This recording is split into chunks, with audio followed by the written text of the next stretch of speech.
Doctor Jameel Ahmed Khan साहब हमारे साथ हैं, साबिक सफ़ीर हैं। डॉक्टर जमील, गुड मॉर्निंग, क्या हाल है आपका? आपने भी हमारी पूरी थैंक यू आपने भी हमारी ये पूरी कहानी सुनी। कभी एक सेकंड कुछ हो रहा होता है, दूसरे सेकंड कुछ नहीं होता, तीसरे सेकंड फिर एक स्टेटमेंट आ जाती है, फिर चौथे सेकंड उसकी तरदीद की जाती है। There is a lot of confusion, लेकिन overall you think things are actually going in the right direction और कुछ ना कुछ फैसले कुछ हफ्तों में हो ही जाएंगे?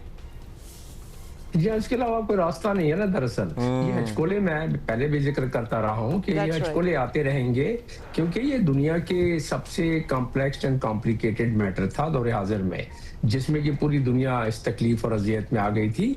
और इस लिहाज से अगर देखा जाए तो अमेरिका सबसे ज़्यादा तकलीफ और अजियत में, और उसकी वजूहत हम पहले डिस्कस कर चुके हैं। बस चंद लम्हों में मैं तब बता दूं कि अमेरिका में इसकी वजह से जेन जी इसके खिलाफ है जंग के, और उसके अलावा जो महंगाई और वहाँ इन्फ्लेशन बढ़ रही है उसकी वजह से अवाम, और वो मिड टर्म इलेक्शन का तो सारों को पता है कि इसका असर मिड टर्म इलेक्शन पे पड़ेगा।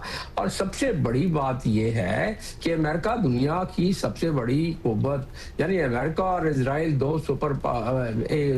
बहुत ही एक फाल किस्म की ताकत, एक सुपर पावर उसमें से, और उन्होंने मिलकर चढ़ाई कर दी ईरान पर, और पूरी दुनिया ने देख लिया कि ईरान अपने कदमों पर खड़ा रहा। और आपने अपना हुर्मुज़ की जो बहाने से ये सिंगापुर के फ्लैग वाला जहाज जुमे के दिन जब गुजर रहा था उसको मना किया पासदारान ने कि आप हमारे बताए हुए रास्ते से जाएं और हमसे इजाजत लेके जाएं। उसके बावजूद उसने उसकी खिलाफ वर्जी की, लिहाजा बड़े जचे तुले अंदाज में उसके कैबिनेट के कैप्टन के केबन के सामने उन्होंने एक ड्रोन जो है निशाना मारा। ज्यादा नुकसान कोई नहीं पहुंचा है, सिर्फ बताने के लिए कि हम क्या कर सकते हैं। इसका मतलब क्या हुआ? जो ये आप दोहा का जिक्र कर रहे हैं, विटकॉफ और जेरी कुशनर भी वहां पहुंच गए हैं या पहुंचने वाले हैं अभी, और उसमें ईरान डट गया है, जिसके आपने जिक्र किया आपने इंट्रो में भी, जो आप तबसरा बता रहे थे कि ईरान मोफा कहता है कि हमारा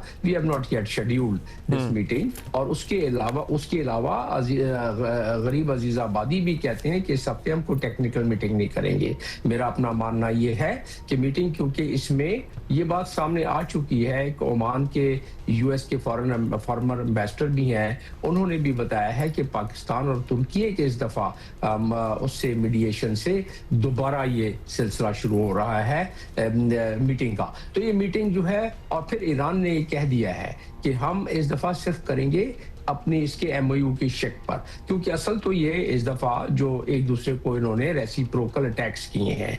इसको रेसिप्रोकल अटैक इसलिए कहा जाएगा कि अमेरिका ने किया, जिसने खिलाफ वर्जी की इंटरनेशनल कानून की। यही ईरान कह रहा है कि इंटरनेशनल अक़वाम मुत्तहिदा के चार्टर आर्टिकल 2 जो उसका 4 है उसके तहत उसने खिलाफ वर्जी की। जब खिलाफ वर्जी की तो ईरान ने अपना हक इस्तेमाल किया, आर्टिकल 51 के तहत दोबारा उसको मिसाइल मारे। डॉक्टर साहब ये भी बताइएगा, सॉरी डॉक्टर साहब ये भी बताइएगा कि ये टॉक्स होती किस तरह है? सो वी नो कि शुरू में वो एमओयू जब साइन हुआ तो उसके कुछ पॉइंट्स थे, तो हर बार every time they sit together they pick up one point and they talk about it. How do they go on about it कि जी, ताकि जो ग्राउंड कवर हो गया है वो तो हो गया है, उस पर दोबारा जाने की जरूरत नहीं है, ऑब्वियसली बात को आगे भी बढ़ाना है। So is that how they go? वरना तो मुड़ मुड़ के एक ही बात होती रहेगी। और इस हफ्ते एग्जैक्टली हम क्या एक्सपेक्ट करें? क्योंकि जब मुफा आपने खुद ही अभी हमने भी बताया था कि जब वो निगेट कर रहा है कि हमारी सच कोई डायरेक्ट मुलाकात स्केड्यूल नहीं है, लेकिन अमरीकी ओहदेदारान पहुंच रहे हैं और ईरानी टेक्निकल टीम्स भी दोहा में मौजूद होंगी। तो फिर ये क्यों डिनाई करते हैं कि जी नहीं है लेकिन सारे पहुंच रहे हैं? मतलब व्हाट्स द बैकग्राउंड? वो उसका इशारा ये है कि ठीक है हम तैयार हैं, लेकिन जो आपने खिलाफ वर्जी, आपने जो इसकी मिस इंटरप्रिटेशन करने की कोशिश की है आर्टिकल 5 जो एमओयू का है, और यही बयान दिया है अजीजाबादी साहब ने भी, यही बयान ईरान की तरफ से आया है कि आप पढ़ तो लें जो आपने खुद जिस पे साइन किया है एमओयू पर, कि ईरान इसको सेफ पैसेज की गारंटी देगा बगैर फीस लिए हुए 60 दिन तक, और उसके बाद ओमान से मिलके और बाकी खलीजी ममालिक से मिलके अपना एक तय-ए-अमल बनाएगा, जिसको कहते हैं एक एडमिनिस्ट्रेटिव फ्रेमवर्क उसका, और उसकी इजाज़त भी दी गई है। मुझे ये अमेरिका क्योंकि एक सुपर पावर है, इसलिए उस कानून की तो कोई इसकी पासदारी करने का कोई हक है नहीं, वो करता ही नहीं है कभी, और लिहाजा ईरान तो बिल्कुल गोइंग बाय द बुक तक, और मैं साइट कर सकता हूं उसका, कि पहले भी मैं बताता रहा हूं कि ठीक है, इनोसेंट वेसल को गुजरने देना एक लाजिम है United Nations laws of IC के तहत, और वो आर्टिकल 17 है, और उसके बाद आर्टिकल 42 में और आर्टिकल 24 में दिया हुआ है कि जो जिन टेरिटोरियल आपगाहें गुजरती हैं जिन कंट्रीज की, वो कंट्री उसको रेगुलेट कर सकते हैं। और फिर तो ये तो राजी भी हो गया ना इसमें, आर्टिकल 5 को अगर हम देख ले तो बड़ा क्लियर है उसमें कि ईरान जो है उसको सेफ पैसेज के लिए इंतजाम करेगा। उसने इंतजाम यही किया हुआ है क्योंकि वहां माइंस भी हैं, और फिर इसमें बीच में फ्रांस आ गया कि जी हम माइन सूप करने के लिए आ रहे हैं। ईरान ने कहा कि बिल्कुल नहीं, इसलिए कि आप माइन सूप करने आओगे तो यहाँ बाकी काम करोगे, जासूसी भी करोगे, और फिर आप दूसरों को भी बुलाओगे, तो उसने उसको भी मना कर दिया। तो ईरान अपना बिल्कुल एक हक इस्तेमाल करते हुए अपना तसल्लुत बरकरार रखना चाहता है अपना, और में यही उसके पास एक तुरुप का पत्ता है। तो डॉक्टर साहब ये जो कोशिश थी जिसकी वजह से उसके बाद ये स्कर्मिशेस शुरू हुई और बैक एंड फोर्थ हमले हुए, ये क्या आपको लगता है वाटर टेस्ट, मतलब लिटरल पानियों की बात हो रही है, लेकिन क्या वाटर टेस्ट करने के लिए था कि हाँ जी हम कोशिश करते हैं, जहाज अगर निकल गया तो निकल गया, अगर रिएक्ट किया तो उसके बाद देखेंगे, लेकिन पासदाराने इनकलाब ने फिर रिएक्ट किया? नहीं, पासदाराने इनकलाब ने तो पहले वार्निंग दी, जी बिल्कुल क्लियर वार्निंग दी कि उसके बाद फिर उन्होंने अटैक, जब उसको वायोलेट किया गया वार्निंग को, एक जो रेगुलेट कर रहा है मुल्क जिसके, तो फिर इस मिस एडवेंचर के पीछे क्या कैलकुलेशन हो सकती है कि एक मुल्क आपको ये ट्राई क्यों हुआ होगा, आपको लग रहा है? और क्या इतना बड़ा जहाज आपने कैसे किस अश्योरिटी पे निकाल दिया कि निकल जाएगा? ये सोची समझी एक कोशिश थी कि हाँ जी कोशिश कर लेते हैं, देखते हैं फिर क्या होता है। नहीं, इससे दो वजूहत हैं। एक तो ये है कि अमेरिका चाहता है कि कुछ जहाज वो अपनी मर्जी से धौंस और जबरदस्ती के तहत निकाल दे। उसकी वजह दो है।